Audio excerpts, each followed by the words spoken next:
రాజీవ్ యువ వికాసం big update. ఆ రోజే వారందరికీ మంజూరు పత్రాలు జారీ. రాష్ట్ర ప్రభుత్వం రాజీవ్ యువ వికాసం పథకం తొలి ఏడాదిలోనే 5 లక్షల మందికి మంజూరు పత్రాలు. చకచకా సాగుతున్న ఏర్పాట్లు. ఆ రోజే లబ్ధిదారులకు మంజూరు పత్రాలు జారీ. నిరుద్యోగ యువతకు స్వయం ఉపాధి కల్పించాలనే లక్ష్యంతో రాష్ట్ర ప్రభుత్వం ఎంతో ప్రతిష్టాత్మకంగా రాజీవ్ యువ వికాసం పథకాన్ని ప్రవేశపెట్టింది. ఈ పథకం కింద తొలి ఏడాదిలోనే రాష్ట్రంలో 5 లక్షల మందికి మంజూరు పత్రాలు జారీ చేయాలని సర్కార్ నిర్ణయించింది. ఇందుకు రాష్ట్ర వ్యాప్తంగా చకచకా ఏర్పాట్లు సాగుతుండగా, ఖమ్మం, భద్రాద్రి కొత్తగూడెం జిల్లాల్లో మాత్రం ఇంకా వేగంగా ఎంపిక ప్రక్రియ అనేది సాగుతోంది. ఇలా మండల స్థాయిలో లబ్ధిదారుల లెక్కలు తేల్చే ఆ జాబితాను జిల్లా కమిటీలకు అందించనున్నారు. వారు ఎంపిక చేసిన తుది జాబితా లబ్ధిదారులను ఈ నెలాఖరులోగా ఇన్ఛార్జి మంత్రి ఆమోదముద్రతో రాష్ట్ర ఆవిర్భావ దినోత్సవం రోజు, జూన్ 02 వారికి మంజూరు పత్రాలు అనేవి పంపిణీ చేసేలా కసరత్తు చేస్తున్నారు. ఇలా ఖమ్మం జిల్లాలో 20, 181, భద్రాద్రి కొత్తగూడెం జిల్లాలో 18,049 యూనిట్లు అందించేలా అధికారులు లక్ష్యంగా పెట్టుకున్నారు. ఈ పథకానికి ఖమ్మం జిల్లాలో 94, 304, భద్రాద్రి కొత్తగూడెంలో 57, 834 దరఖాస్తులు వచ్చాయని అధికారులు చెప్పారు. ఖమ్మం జిల్లాలో బీసీ, ఎస్సీ యువత, భద్రాద్రి కొత్తగూడెం జిల్లాలో ఎస్టీ యువత అత్యధికంగా ఈ పథకానికి దరఖాస్తులు చేసుకున్నట్లు తెలిపారు.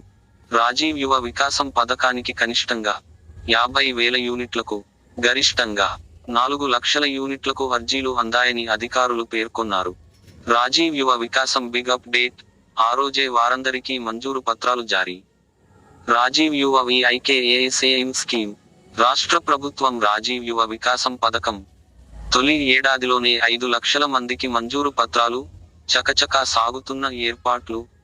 ఆ రోజే లబ్ధిదారులకు మంజూరు పత్రాలు జారీ. రాజీవ్ యువ వికాసం స్కీమ్ లేటెస్ట్ అప్డేట్.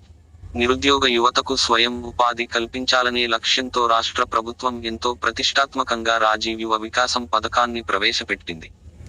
ఈ పథకం కింద తొలి ఏడాదిలోనే రాష్ట్రంలో 5 లక్షల మందికి మంజూరు పత్రాలు జారీ చేయాలని సర్కార్ నిర్ణయించింది. ఇందుకు రాష్ట్ర వ్యాప్తంగా చకచకా ఏర్పాట్లు సాగుతుండగా, ఖమ్మం, భద్రాద్రి కొత్తగూడెం జిల్లాల్లో మాత్రం ఇంకా వేగంగా ఎంపిక ప్రక్రియ అనేది సాగుతోంది. ఇలా మండల స్థాయిలో లబ్ధిదారుల లెక్కలు తేల్చే ఆ జాబితాను జిల్లా కమిటీలకు అందించనున్నారు. వారు ఎంపిక చేసిన తుది జాబితా లబ్ధిదారులను ఈ నెలాఖరులోగా ఇన్ఛార్జి మంత్రి ఆమోదముద్రతో రాష్ట్ర ఆవిర్భావ దినోత్సవం రోజు, జూన్ 02 వారికి మంజూరు పత్రాలు అనేవి పంపిణీ చేసేలా కసరత్తు చేస్తున్నారు. ఇలా ఖమ్మం జిల్లాలో 20, 181, భద్రాద్రి కొత్తగూడెం జిల్లాలో 18,049 యూనిట్లు అందించేలా అధికారులు లక్ష్యంగా పెట్టుకున్నారు. ఈ పథకానికి ఖమ్మం జిల్లాలో 94, 304, భద్రాద్రి కొత్తగూడెంలో 57, 834 దరఖాస్తులు వచ్చాయని అధికారులు చెప్పారు. ఖమ్మం జిల్లాలో బీసీ, ఎస్సీ యువత, భద్రాద్రి కొత్తగూడెం జిల్లాలో ఎస్టీ యువత అత్యధికంగా ఈ పథకానికి దరఖాస్తులు చేసుకున్నట్లు తెలిపారు. రాజీవ్ యువ వికాసం పథకానికి కనిష్టంగా 50,000 యూనిట్లకు, గరిష్టంగా 4 లక్షల యూనిట్లకు అర్జీలు అందాయని అధికారులు పేర్కొన్నారు. ఒక కుటుంబంలో ఒకరు మాత్రమే లబ్ధిదారులను తేల్చేందుకు గ్రామాల వారీగా దరఖాస్తులను ఆయా అధికారులు పరిశీలించనున్నారు. ప్రస్తుతం మండల కమిటీల ఆధ్వర్యంలో లబ్ధిదారుల జాబితా రూపొందించేందుకు ప్రయత్నిస్తున్నారు. ఇప్పటికే ప్రభుత్వం ఒక కుటుంబంలో ఒక్కరికి మాత్రమే స్వయం ఉపాధి పథకం మంజూరు చేయాలని నిర్ణయం తీసుకుంది. ఈ నేపథ్యంలో కేటగిరీల వారీగా వచ్చిన దరఖాస్తులను అధికారులు పరిశీలిస్తున్నారు.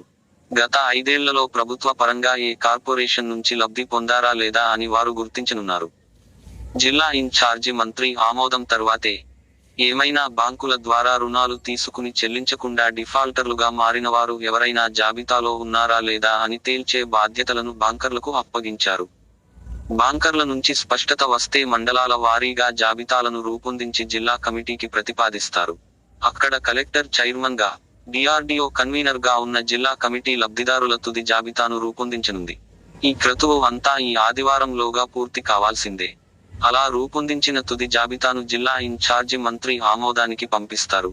అలా మంత్రి ఆమోదం అనంతరం రాష్ట్ర ఆవిర్భావ దినోత్సవం రోజున లబ్ధిదారులకు మంజూరు పత్రాలను అందజేయనున్నారు.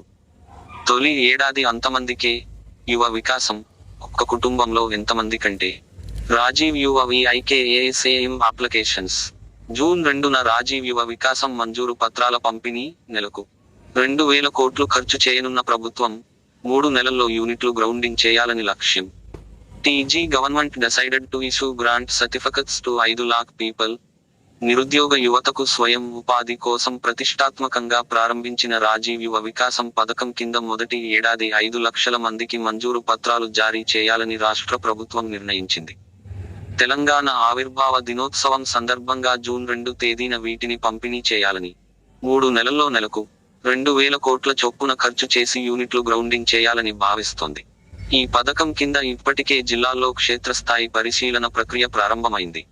ఈ నెల 25 నాటికి జిల్లా మంత్రుల అనుమతితో లబ్ధిదారుల ఎంపికను పూర్తి చేసేందుకు సంక్షేమ శాఖలు నడుం బిగించాయి. ఈ పథకానికి రాష్ట్ర వ్యాప్తంగా దాదాపు 16-20 లక్షల దరఖాస్తులు వచ్చాయి.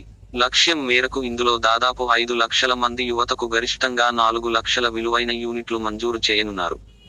యూనిట్ కేటగిరీల వారీగా వచ్చిన దరఖాస్తులను ప్రభుత్వం అంచనా వేసింది. రూ.1,00,000లోపు రుణాల కోసం నిర్దేశించిన లక్ష్యం కన్నా దరఖాస్తులు తక్కువగా 1 నుండి 2 లక్షలు, 2 నుండి 4 లక్షల యూనిట్ల కేటగిరీ రుణాలకు భారీగా దరఖాస్తులు వచ్చినట్లు ప్రభుత్వం గుర్తించింది. ఉదాహరణకు ఎస్సీ కార్పొరేషన్ కింద 2 నుండి 4 లక్షల విలువైన యూనిట్లు 20,000 మంజూరు చేయాలని లక్ష్యంగా పెట్టుకుంటే దాదాపు 3.24 లక్షల మంది దరఖాస్తు చేసుకున్నారు. అలాగే బీసీ కార్పొరేషన్ కింద 22,000 యూనిట్ల కోసం 6.66 లక్షల మంది, ఈబీసీల్లో 8,000 యూనిట్ల కోసం 32,000 మంది దరఖాస్తు చేశారు.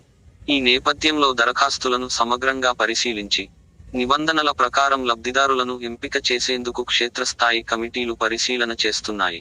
కుటుంబంలో ఒక్కరికే అర్హత. దరఖాస్తుదారుల్లో అనర్హులను తొలగించడానికి సాంకేతిక పరిజ్ఞానాన్ని ఉపయోగిస్తున్నారు. ఒకసారి సంక్షేమ కార్పొరేషన్ పరిధిలో లబ్ధి పొందిన వారు 5 ఏళ్ల పాటు మరోసారి రుణం పొందేందుకు అనర్హులవుతారు. సంక్షేమ కార్పొరేషన్ల వద్ద ఉన్న డేటాబేస్తో దరఖాస్తులను పరిశీలించి అనర్హులను తొలగిస్తున్నారు. లబ్ధిదారుల బ్యాంకు ఖాతా వివరాలను ఆధార్ డేటాబేస్తో పరిశీలించి సరైన ఖాతాలు ఇచ్చారా లేదా పరిశీలిస్తున్నారు. మండలాలు, జిల్లాలు, మున్సిపాలిటీలు, నగరపాలికల్లో ఎస్సీ, ఎస్టీ, బీసీ, మైనార్టీ, ఈబీసీల జనాభా ఆధారంగా యూనిట్ల ఖరారుకు ప్రణాళిక సిద్ధం చేశారు. కుటుంబానికి ఒక్కరికే స్వయం ఉపాధి పథకం మంజూరు చేయాలని ఇప్పటికే ఉన్నతాధికారులు స్పష్టం చేశారు.